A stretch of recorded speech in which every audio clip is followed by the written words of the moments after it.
Welcome to another episode of the Less is More Sports podcast. Matt and I are back with some more great content in the world of sports, but we're going to do things a little differently today. So I'm sure that most of the viewers have seen the classic ESPN show Around the Horn, where they get a certain amount of time limit to answer certain questions, and then they got to move on to the next one. Well, so many things happened since Matt and I last hopped on here. So Matt and I are going to get 2 minutes per topic and see how quickly we can go through them and do our best job. So Matt, I think it's.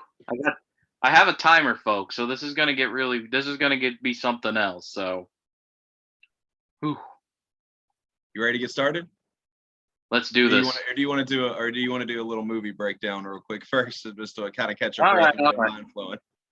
That's the important thing, because that's what people really tune in for here, is for us to go Siskel and Ebert for like 3 minutes. So let's do it. Let's do a movie breakdown before we get into the thick of it. You know, no Halloween TikTok. Time is right around the corner, and me and Tierney watched 2 scary movies last night. Matt, I don't know if you're a big scary movie fan, but I am, but I prefer a very specific type. So understandably. So the 2 movies we watched were Lights Out and Paranormal Activity 4. I'd seen Lights Out previously, but Paranormal Activity 4 was a new one to me. Have you seen either one? I've seen Lights Out. I thought it was pretty good. I've never seen any of the Paranormal Activity movies because those are the kind that I don't like. I don't like jump scare based horror movies because I like a cohesive story or an interesting plot element more than oh, there's a ghost on the screen now. Woo, very spooky.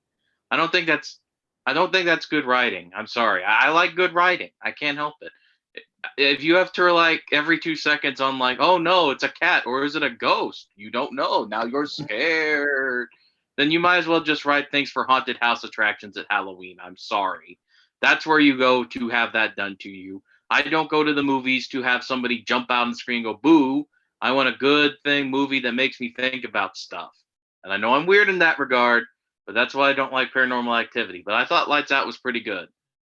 I thought Lights Out was really good because I thought it was like just an analogy for depression. And anytime you can spread light to mental health awareness, I have much respect for. Paranormal Activity 4, I had seen the previous 3. They were big when I was in high school. And of course, anytime you're going out with your friends, they were a big deal. So we would always try to like get to the movies on a Friday night and catch the newest Paranormal Activities movies. The first one really freaked me out. I'm not going to lie. The third one thought was a little weird.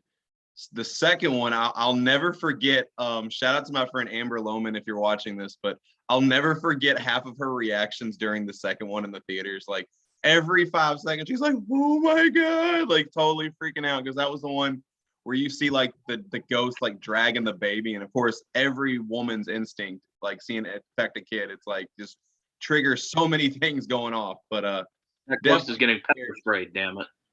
For sure. But Paranormal Activity 4, it started out kind of like similar to the other ones, and it followed the storyline and everything. But without giving too much away, the ending was absolute garbage. It's just kind of like action, boom, it's done. I'm like, well, all right. Okay. Yeah, that is a problem with a lot of like those modern scary movies too, is that like they just don't take any time to develop anything. It's like, oh, the monster's here, and it's over. Bye. Everybody have a nice night.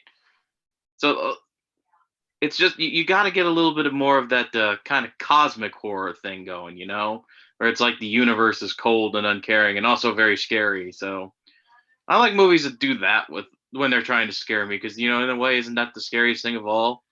Being alone in a uncaring universe, the blankness of the void.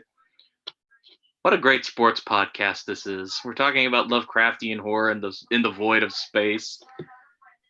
I don't think ESPN is doing this. This is what ESPN needs to be doing, is talking about the void.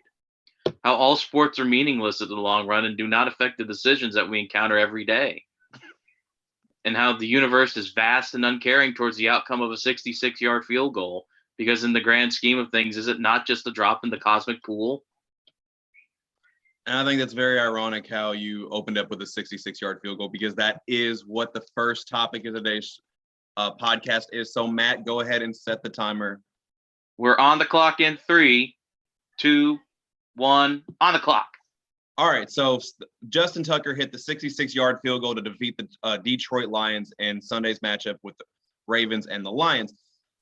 I had been very skeptical of this before, but this is what I need to see from Justin Tucker for him to be considered my greatest of kicker of all time. He's already the most accurate kicker in NFL history, but I need to see tough game-winning field goals like this, and that was my biggest takeaway from this game.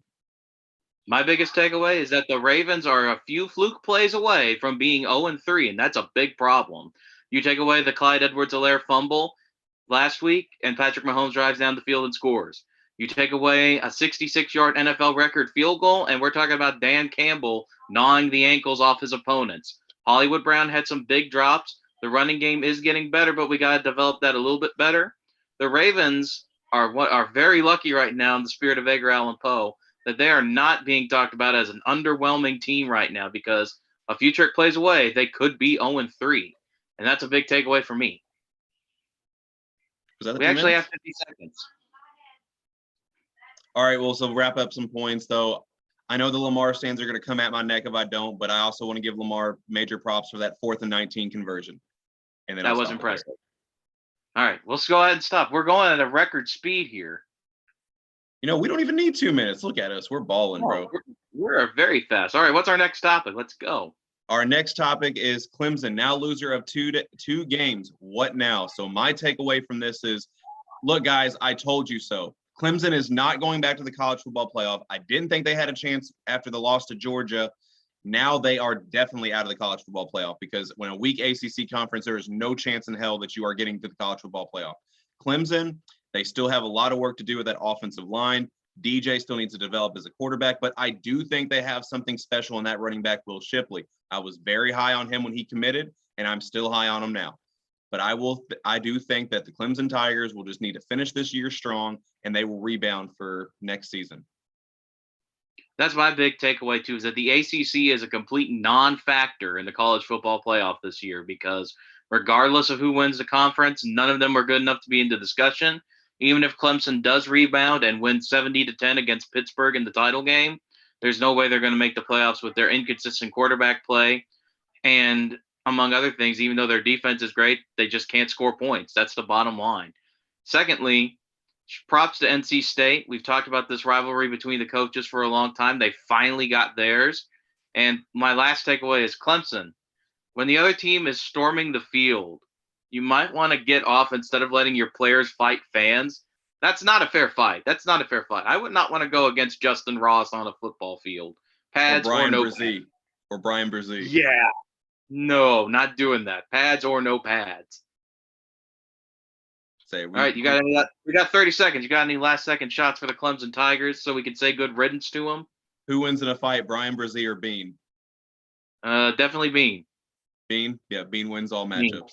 He's got a secret vertical. That's there right. he is. The money's on you. All right, bud. All right. On to the next topic, and one that is very near and dear to my heart. Matt, has the clock started? We're going to start it now. All right, so the St. Louis Cardinals have now won 16 consecutive games and counting. And as a St. Louis Cardinals fan, this is a topic that I love to hear about. But you know what? We only got 2 minutes, so I'm going to keep it short and sweet. Look, Nolan Arenado has been consistent all year, but the other bats in the lineup have not. Now you get the Tyler O'Neills, the Harrison Baders, the Paul Goldschmidts, have all their bats have come alive. And now Jack Flaherty is now returning from the injured reserve list. So as October approaches, these Cardinals can make some serious noise in the postseason. And I love it. Now it's time for my dumb take, because I don't like the Cardinals, but I have to admit what they're doing is impressive. And was John Lester the biggest trade acquisition at the deadline this year? Because if that team makes the playoffs and John Lester is a semblance of his former playoff self, that could be potentially dangerous, because we know what John Lester is capable of in the playoffs. He did it for the Red Sox. He did it for the Cubs. And although he looks kind of shaky in the regular season, that's what happens when you're 38 years old, whether you want to admit it or not. But my quick takeaway here is John Lester, he's going to play a big role if they can get past the Dodgers and into an NLDS type series. But yeah, I really don't know how the Cardinals have pulled this off. It's impressive to see, because It seems like in every game they're trailing at some point. They were down 7 runs, I think, to the Cubs at one point and came back to win. So, I mean, with the other NL teams completely falling off, it's hard not to give the Cardinals any kind of props for what they've done because it's just impressive. Everyone's coming together at the right time. The pitching staff actually looks pretty good for something that for a combined age of like 45 years old. I can't lie. How much time we got, Matt? 15 seconds. The last time that the Cardinals had 3 batters hit 30 home runs in a season was 2004, where they went to the World Series and lost to the Red Sox. Also, Matt, it's the Cardinal way, baby. Oh, God. Here we go. I could rant on that for out of time. I had to throw it in right at the 2 minutes so you wouldn't have any time to rant. But anyways, on to the next topic. I was drowning you out with the timer anyway, so you can just go on. All right, next topic. Let's go. The Bucks go down to the Rams. Shades of New Orleans and Tampa Bay last year.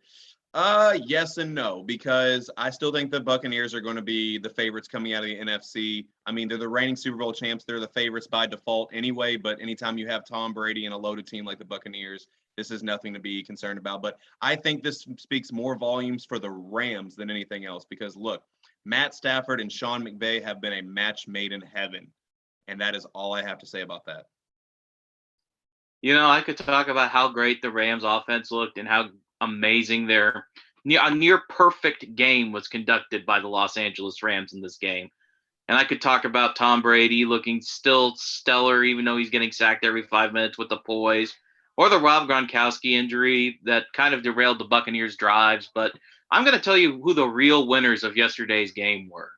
Richard Sherman and Quentin Dunbar, 2 guys who are currently sitting on the couch right now, 2 guys who are former starting cornerbacks in the NFL, and 2 guys who are going to get a lot of money or whatever money's left from the Tampa Bay Buccaneers because the Bucs need a secondary.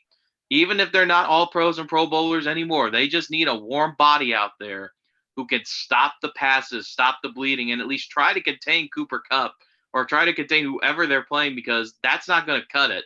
I know Sean Murphy-Bunting is coming back, but if Tampa Bay keeps playing games like this where they're in a shootout constantly, they're not going to win every game regardless of if Tom Brady is still the GOAT.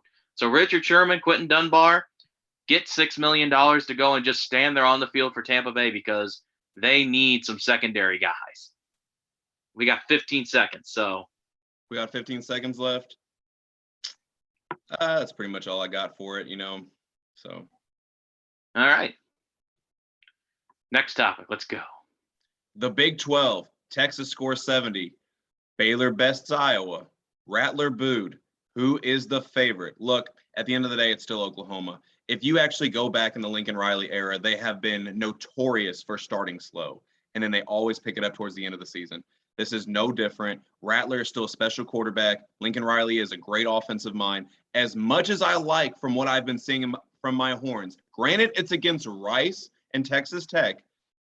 This is not the same team that got blown out by Arkansas, and the Sark era is progressing exactly like I would hope. And Texas is going to be very exciting for the future and will contend in the future. But as of now, Oklahoma is still the favorites out of the Big 12. But big time win from Baylor by Baylor over Iowa. I have to give it props.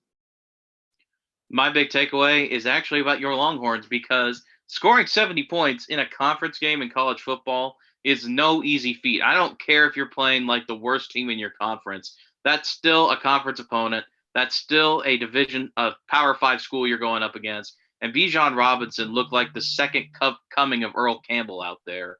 He looked amazing. Like you said, the offense under Steve Sarkisian is starting to click. They look pretty good. And watching Oklahoma where they're just chanting, "We want Connor, we want Connor," at the guy who was supposed to be the runaway Heisman. Caleb, not Connor. Yeah, Caleb Williams. You know, there are a lot of Connors in the sports world. But chanting, "We want Caleb, we want Caleb" at a quarterback who was supposed to be the runaway Heisman winner, who struggled to beat Tulane, who struggled to beat Tulane, that's got to get in his head a little bit. Les, you and I both know what it's like to have a quarterback who's got a little bit of a mental block. And in college football, that's a big block to overcome too, especially almost losing to West Virginia, and you need the last-second field goal to do that. So my big takeaway is that Texas's offense is clicking on all cylinders. And while I know that's a menial opponent that they played, it's still impressive when you score 70 points on anybody in college football, regardless of how good the air raid is. And there's our timer. I think it sounded a little early because Matt didn't want me to talk any more about Texas. So moving on to the next topic. I plays Texas. I got ya. I appreciate that. All right, the USA dominates the Ryder Cup. How did this team of rivals do it? All I have to say about that is USA, USA, USA. That's it, baby. And Justin Thomas is the GOAT. Shout out Saint X, baby. We are Saint X, who also got a win against rival Trinity over the weekend. So let's go. You got your football in our golf topic, Les. We don't talk about golf, and you still managed to put football into this. My bad. Golf. Oh, my God. Oh, my. Well, the one takeaway from the Ryder Cup was it was absolute domination on the part of the U.S. from day one. And all we had heard going into it was, oh, these guys hate each other. We heard about DeChambeau and Koepka and how much they hate each other. And it became like the first Avengers movie, to use an analogy from a film, where, Captain America and Iron Man, they hate each other in the beginning, and then they come together to save New York City. And that's exactly what happened. These guys came together. They absolutely dominated the European team. It wasn't even a close Ryder Cup. And like you said, it's just amazing that these guys got over their own egos long enough to just absolutely put a drubbing. I mean, to win the way they did, where they won 12-3 yesterday in singles play, just an impressive job by the USA, because the European team is no slouch. And I mean, all I got to say is, Bryson DeChambeau's got his big guns, but I think he's just about ready to become Captain America now. So I guess that makes Brooke Koepka Iron Man, and I don't know who the Hulk is. Justin Thomas can be the Hulk. How's that? Does that make you happy? Scrawny to be the Hulk. Okay, I think Brooks Koepka would make the better Hulk there with those giant biceps he's got going on. Okay. He can be Hawkeye. We'll make Justin Thomas Hawkeye. That would be perfect, actually. He's got a great shot. So, but yeah, it was a great win. So we got 15 seconds. You want to talk any more trash about Saint X and Trinity or what? Nope, I'm good. He said his piece, people. He said his piece. All right, let's go on to our next topic. What have we got? The Colts are 0-3. Is it time to bench Carson Wentz? And absolutely not. Not because I honestly do not believe Carson Wentz has been the problem. I believe health at the offensive line has been the issue. Inconsistent play on defense, or not really inconsistent play on defense, but timely defensive lapses have been the issue at crucial parts of the game. Also, who's a better option that we have? I mean, Sam Ehlinger's hurt right now. Jacob Eason in his first pass in an NFL regular season game throws it right to Jalen Ramsey. So I'm going to say no. I'm not overly concerned on the way Wentz is playing. The offensive line needs to get healthy, but there's really, at the end of the day, there's no better option. We got to ride at least Wentz out for the end of the year, and if we don't like it, we do have some picks coming in this draft. So, Les, you're 100% right. I got to flex. I know. We got to remember our fallen comrade, who, by the way, fans, leave him alone. He's happy with his new life. He's got a new daughter. Let him be. And for the love of God, don't send him death threats, or I will find you and kick your ass. Unless you're 100% right about Carson Wentz. This isn't his fault at all. This is a myriad of injuries and a strange season to begin with. But he needs to be benched for one reason and one reason only. This team, if Quentin Nelson has hurt any considerable amount of time going into next week, they're going up against the Dolphins defense, and then they have the Ravens. This team is staring 0-5 directly in the face. And if you keep putting Carson Wentz out there, and even if he's meh, you're still probably not going to beat Baltimore. You're not. So at this point, you bench him because you need to save the first round draft pick. If he misses 25% of the snaps, that reverts to a second round pick. If you're staring that kind of record in the face and you can't see it getting any better, it may be better just to bench him and let him heal those ankles until you can play him again because he's missed 25% of the snaps, and keep that first round pick and build from there. But that's just my 2 cents, is to build draft capital.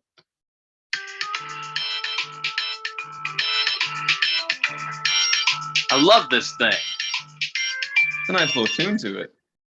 And I like that we both have had 2 different angles on that. So I think that was pretty good. All right, on to the next topic. Draft capital, baby.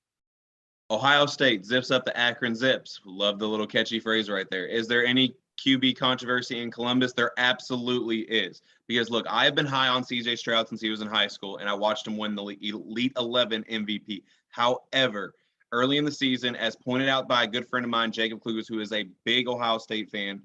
Look, Ohio State has the best receiving core in the nation, but yet C.J. Stroud is still game in and game out finding ways to overthrow them.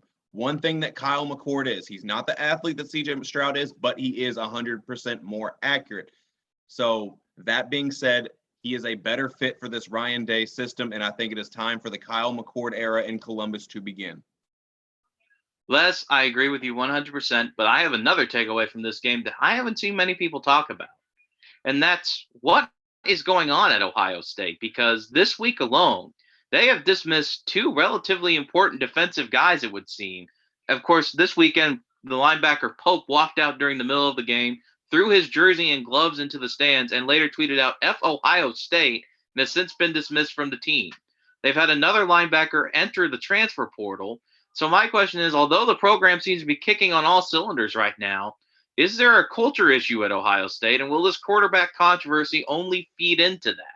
I know it's two different sides of the ball, but if you've got a lot of unhappy players on your ship isn't going very far because the crew is going to mutiny at some point.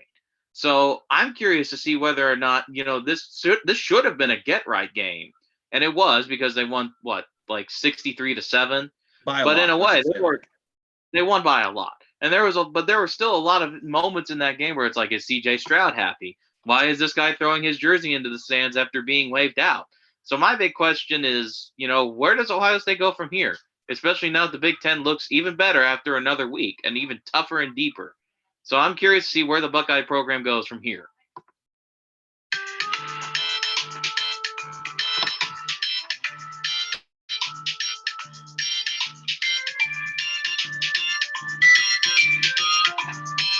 God, I love that. All right, we need to do this every week. Maybe we should. This is a lot of fun. You know what? Every time that alarm goes off, I got to have Bean, but he got scared from us, especially when I started chanting USA. He ran and took off into the other room. So I think he was done with my communist, shit. Huh?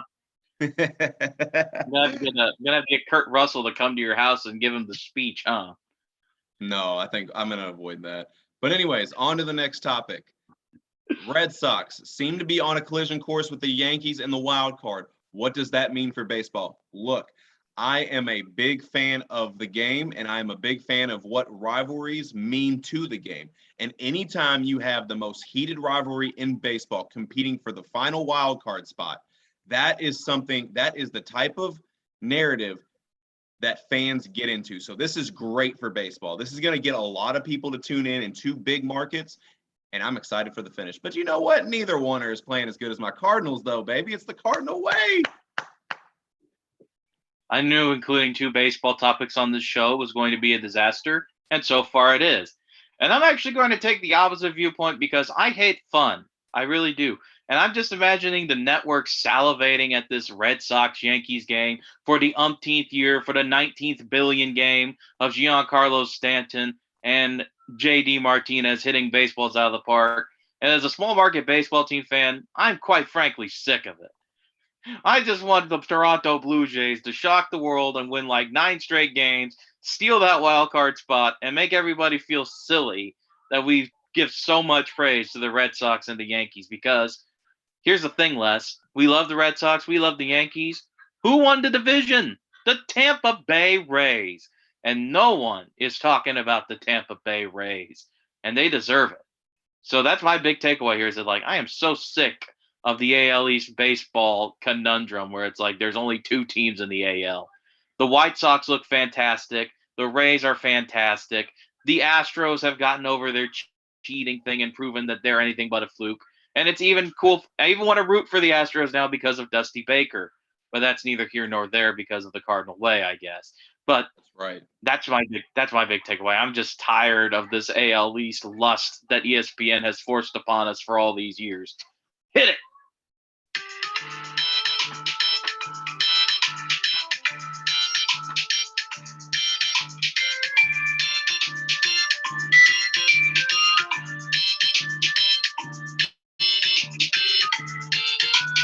I'd just like to remind all the ladies watching this podcast, I am single if you've liked any of these moves. Hit him in his DMs, baby. Hit him in his DMs. Please. You can call me an idiot. I don't mind. All right, next topic. The Chiefs are under 500 for the first time in a while. Did this game tell us more about the Chargers or Mahomes? Look, it didn't tell me anything about Mahomes.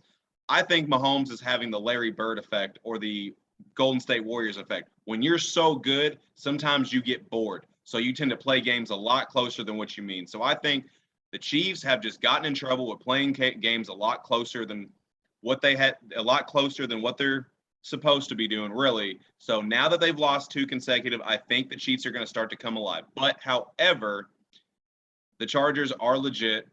I think they are a much better team than I thought they would be. And Justin Herbert, I was not high on you coming out of Oregon, and I am sorry. Yeah, I think a lot of people owe Justin Herbert an apology because the Chargers are going to the playoffs. They look amazing. They have a great, potent offense. Their defense is coming together nicely. That Keenan Allen appears to be back after this Sunday, which is always good for fantasy owners and people who love amazing plays. So I was rather impressed with the way the Chargers played. But let's be honest here. The Chiefs have probably played 3 of the toughest games to play right out of the gate with the Browns, the Ravens, and now the Chargers. So it's hard to say, oh, Mahomes sucks. I know that they're technically in last place because Las Vegas keeps lucking into things, and it's amazing how they have. And the Las Vegas is amazing how their offense seems to bail them out of every situation. So that's always interesting to see. So the Chiefs are fine. They're going to make the playoffs in some way or another. They're going to win double-digit games. However, Andy Reid did go to the hospital after last night's game. Glad to hear he's okay. And today, I don't know if you saw this, Les, because we hopped on just about the time it happened, but Josh Gordon is back in the league and has officially signed a deal with the Kansas City Chiefs. So I'm excited to see how that goes until hopefully this time he avoids the game and then suspension because when that guy plays, he is an amazing player, and we're going to hit the timer, baby.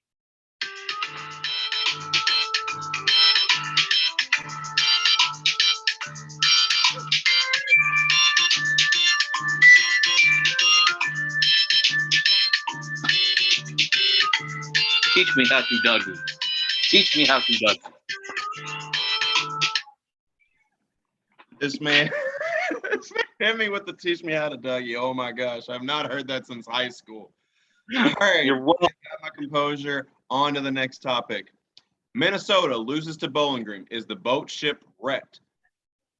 I thought the boat ship was wrecked when Muhammad Ibrahim went out in the first game. Look, Minnesota is a fair team, but they need to be at full strength if they're going to make any kind of noise in the Big Ten. When Ibrahim went down, there it went. So short, sweet, to the point. That's all I got to say about the Gophers. The one thing I will say about this, Les, is that I don't think I can think of a couple other examples, but think about how many programs right now made a huge impact hire that is now just biting them in the ass. Minnesota is just one of those programs. I mean, we all fell in love with Central Michigan all those years ago with rowing the boat, and they were going to BCS games. We all shed a tear at the tear-jerking stories. And now look at him. PJ Fleck is in the sinking boat with Mike Norvell down at Florida State, and I forget his name, Scott Frost at Nebraska. 3 guys who took mid-majors to unheard of highs at one point or another, and then just ended up, when they got their dream job, just kind of falling flat. And it really is sad to see because those 3 guys had such infectious energy at their former programs. And now, I mean, to talk about another game, Florida State looked completely lifeless against Louisville, got destroyed, even though Louisville didn't even score in the first half. Nebraska is a bloody mess. And now I know Muhammad Ibrahim's injury plays a huge role in the way that Minnesota went down the other day. But to lose to Bowling Green, who had lost 19 straight games to FBS opponents like that, and is not really a big factor in the MAC conference. They really haven't been since Urban Meyer was their head coach back in the 90s. It's just sad to see because I really wanted PJ Fleck to succeed because it's always nice in the Big Ten Conference when there's somebody other than the traditionally established Ohio State Wisconsin rivalry playing. And hit that buzzer.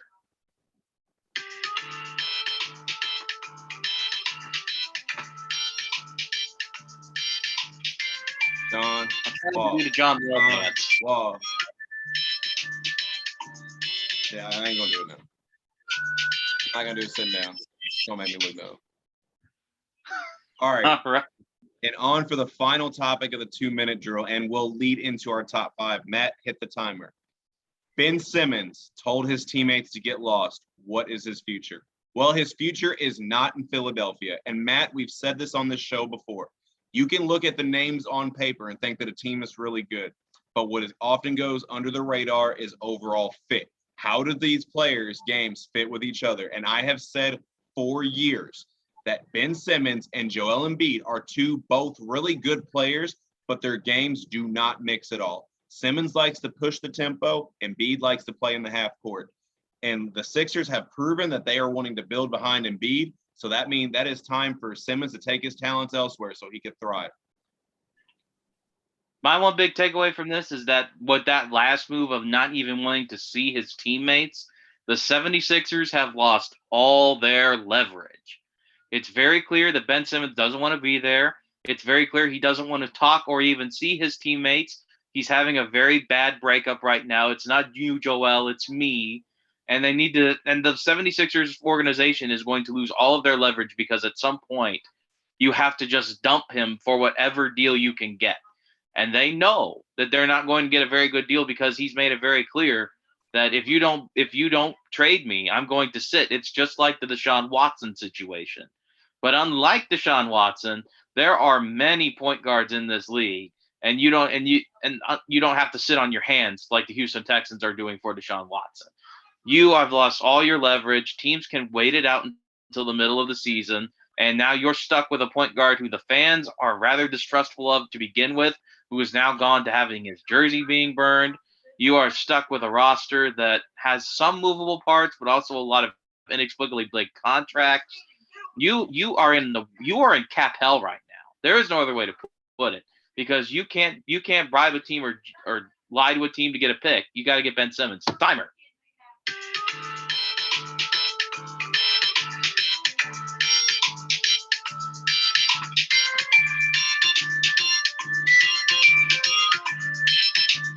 Doing the NFL receiver. Incomplete pass. Reception. Throw the flag. Holding on the offensive line. Offsides on the defense. Why the hell am I doing this? Oh, man. I like that one.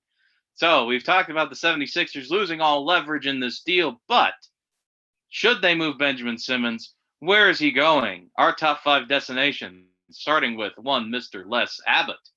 All right, kicking off my top 5 destinations for Ben Simmons.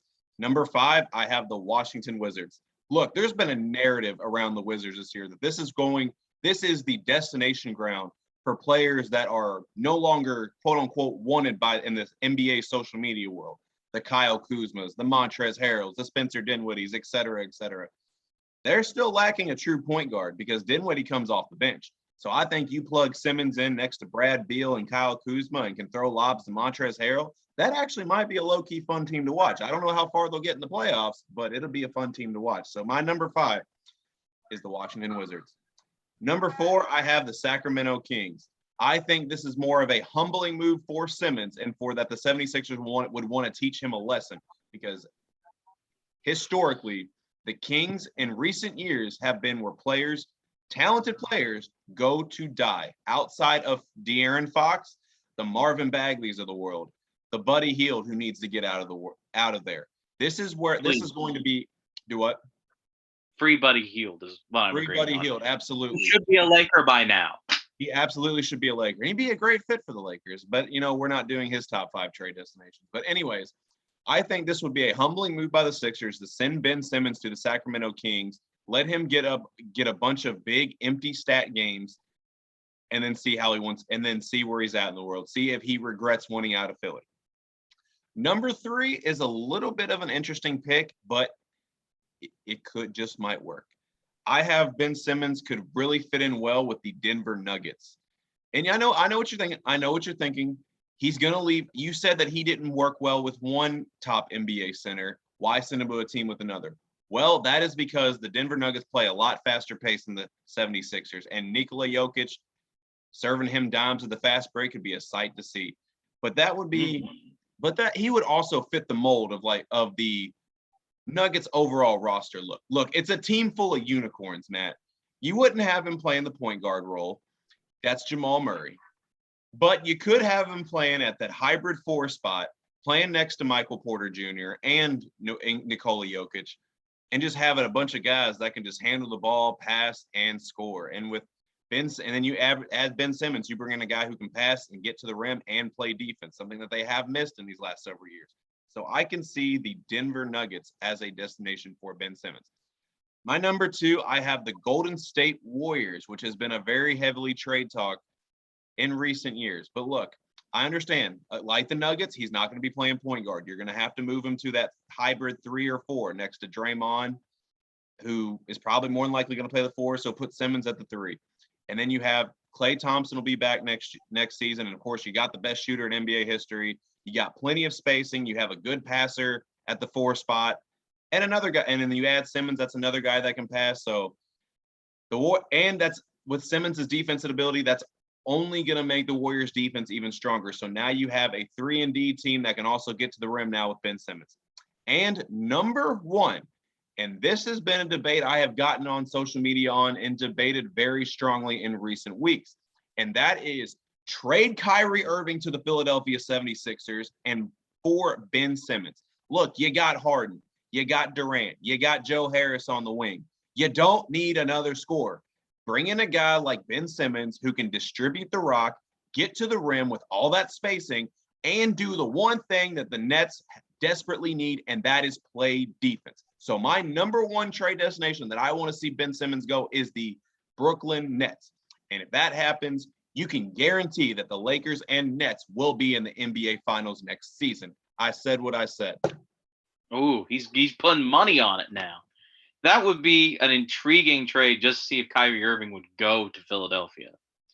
Because I don't know how we feel about that. So I'd be interested to see it. My top 5 features some similar teams and some different teams to yours. I would start with my number 5, kind of my Sacramento Kings scenario with the Minnesota Timberwolves. Minnesota would be a really interesting team if you got D'Angelo Russell, Ben Simmons, and Karl Anthony Towns on the same starting 5. That would be very athletic, and like if Ben Simmons would have to shoot, he would have the power of D'Angelo Russell to help him. He would have Karl Anthony Towns down low. I think that would be another one of those stat padding type things. And the one thing too about the Minnesota Timberwolves, there are no expectations in Minnesota. There are never any expectations in Minnesota. And after you're in the pressure cooker that is Philadelphia, where you pass up the game-winning shot and your coach criticizes you, maybe that's what you need. You need a little bit of 12 and 52 basketball and no pressure, just good vibes only. Of course, you want to try to win, but like I said, Minnesota, the fans aren't going to try to kill you if you pass up a shot. It's Minnesota. They know what to expect. They know they've got some superstars, but they know it's going to be a long uphill battle to get into that even play-in tournament in the West, I mean. Number 4, I've got the Portland Trail Blazers because I think this is one of those moves that could be exclusively beneficial to both guys because we all know that Damian Lillard wants another player to play alongside of. And I know Ben Simmons isn't exactly the greatest fit, but he's still a multiple-time All-Star. You've still got that going for you. And Tyrese Maxey is slowly coming into his own. Do I have the right one? Emmanuel Quickley's in New York. Tyrese Maxey's on the Sixers, right? Yeah, Sixers, yeah. Okay, sometimes I get mixed up because, former Kentucky guys, same draft, kind of underrated. But you've got Tyrese Maxey. If you could get like a CJ McCollum type in exchange for Ben Simmons, that would be an interesting move because, like you said, we could have Damian Lillard just lobbing little passes to Ben Simmons in the lane or at the 3 or down at the block. He doesn't have to be the point guard there either because he could work with Damian Lillard. That may placate Damian Lillard a little bit, make him feel okay. And, like I said, get CJ McCollum back. You could get a decent piece back for Ben Simmons, and you can make Damian Lillard maybe feel a little bit better about his situation. And if it doesn't work out and Damian Lillard still wants out, you still have Ben Simmons, who could be a superstar if with that roster around him. And number 3, I've got a team that's local. I've got the Indiana Pacers because, once again, let's say Ben Simmons doesn't want to move from the point guard position. then that move is just a very simple swap. You just trade Malcolm Brogdon for Ben Simmons.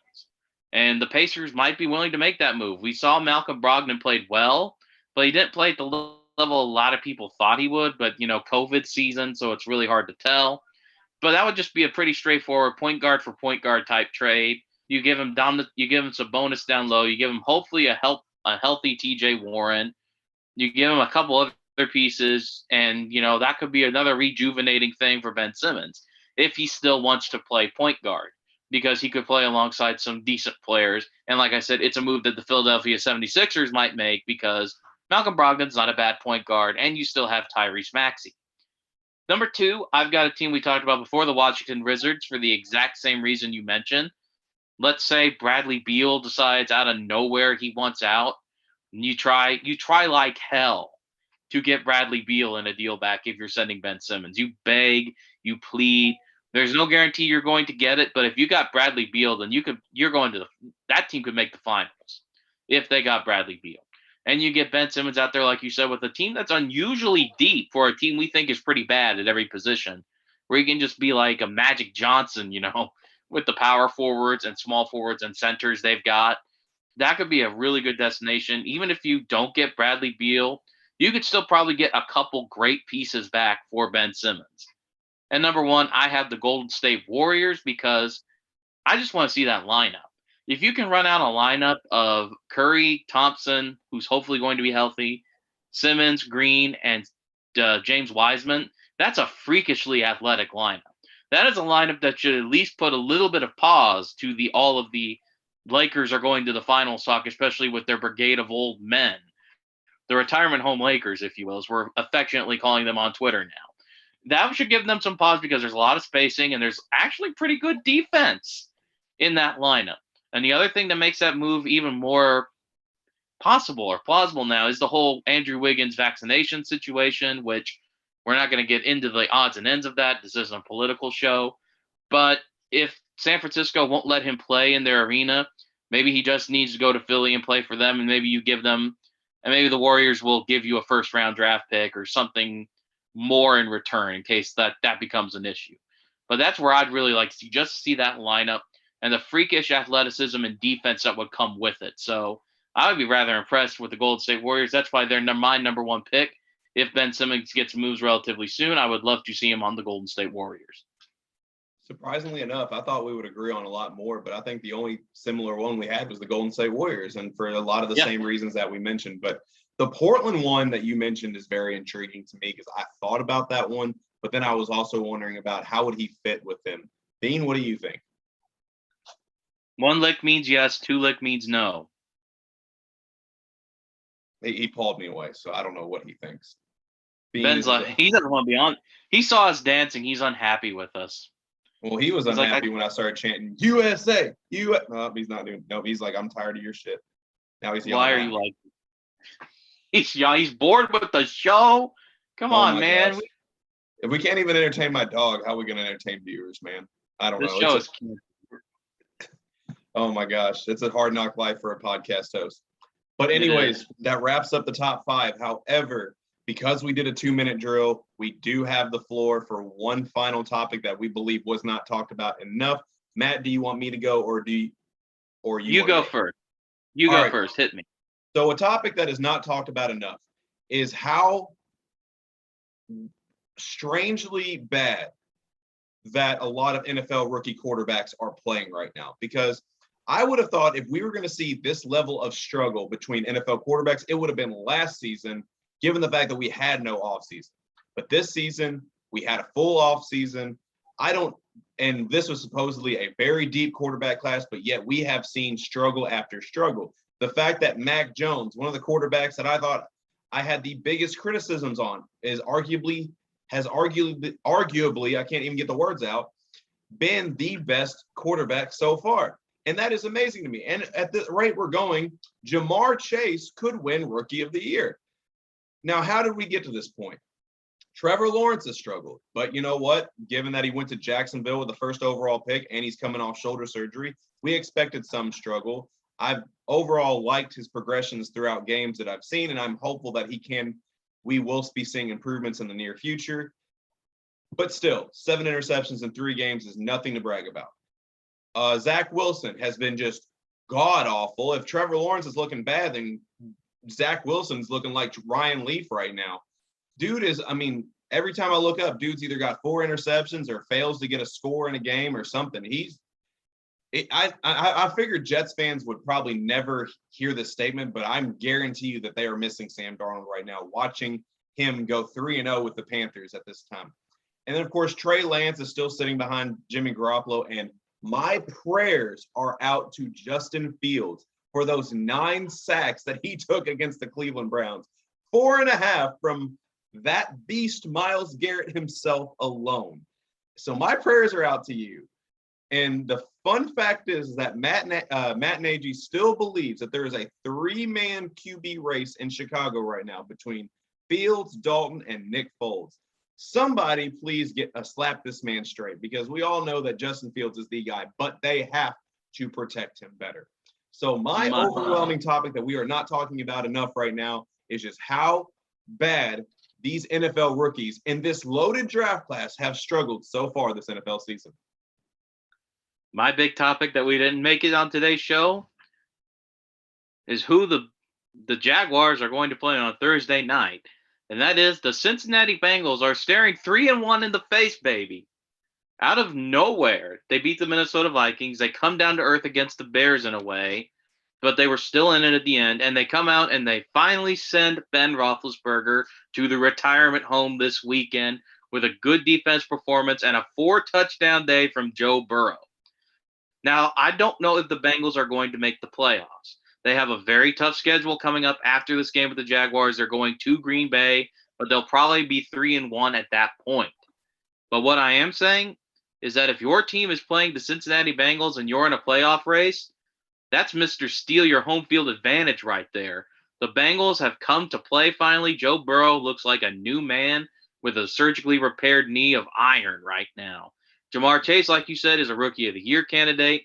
T. Higgins still looks good. The defense is much improved.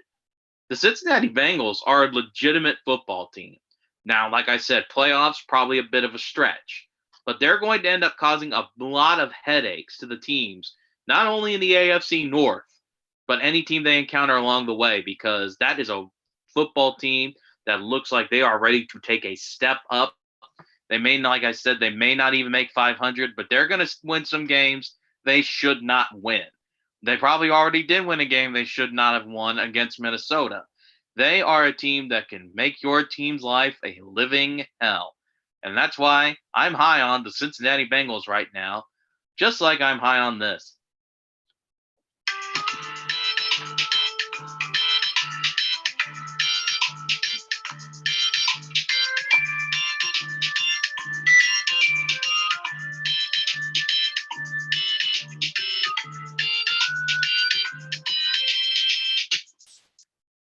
Oh, man. We got to bring that into the show every week now. We have no other options. I think we have to now. I think Bean's telling me that was his favorite part of the show, because the world's getting to see him dance real quick. But you know what I noticed, Matt, is that What's that?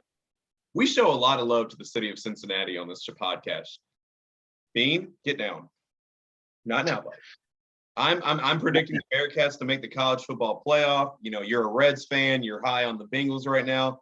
I just find it very overwhelming that we're showing a lot of love to the city of Cincinnati on this podcast. Of course, it is only an hour and a half away from my hometown of Louisville, Kentucky. Yeah. I mean, I can make it there in an hour and a half. I love Cincinnati. It's a beautiful city. Even though everyone's like, their chili's bad. Cincinnati chili is good. I'm going to die on this hill. I died on it last week. Cincinnati chili is the best regional American food. Maybe second only to Chicago hot dogs, but I stand by it. I love Cincinnati chili. I love Cincinnati's museums. I love Cincinnati's riverfront. I love jungle gyms in Cincinnati. Cincinnati, you're a wonderful town. Don't let anybody steal your crown. And I think with that note, Matt is going to move to Cincinnati here in the near future. I'm going to get a house right next to Great American Ballpark so I can cry every time the Reds lose. I think Matt's going to become go into the marketing business with the Reds. He's going to be the Reds marketer. He's going to be like, all right, fans, on your feet. Teach me how to duck. Teach me how to do this like you do. Yes. This is my seductive pose. Bean likes it. Bean got me a tongue up. I like that. Thank you, Bean. Bean, don't encourage him. Do not encourage him, Bean. You are being a lot more active than normal shows today, buddy. He's like, I gotta steal your guys' thunder. You know, they come for the movie takes and the Bean takes, and they stay for the sports takes. We all know this is how this goes. Yeah, and now they even get to watch me dance. That's right. Now that's another reason for them to show up now. But before we conclude this podcast, I do got to give an update on the stand bracket. So heading into the most recent round, Tom Brady and Michael Jordan have moved on. So now the final four of this round is Duke JJ Redick, who you didn't even think should be in here, is now still alive. Tim Tebow, Floyd Mayweather, and Conor McGregor. So the conclusion of this round will be completed by the end of the week, and then we will officially be in our final four of the stand bracket. This is exciting stuff, Matt. Who has the worst fans? We are about to find out. I'm going to take Tim Tebow in an upset. You know, I think we alluded to that when we started the stand bracket, that Tim Tebow might just mess around and win the whole thing. Poor Tim Tebow. He doesn't deserve it, and yet he does. No, he does. He definitely does. He deserves it based on his little statement about why college athletes shouldn't get paid, but that's a topic for another day. That is true. Perhaps next week.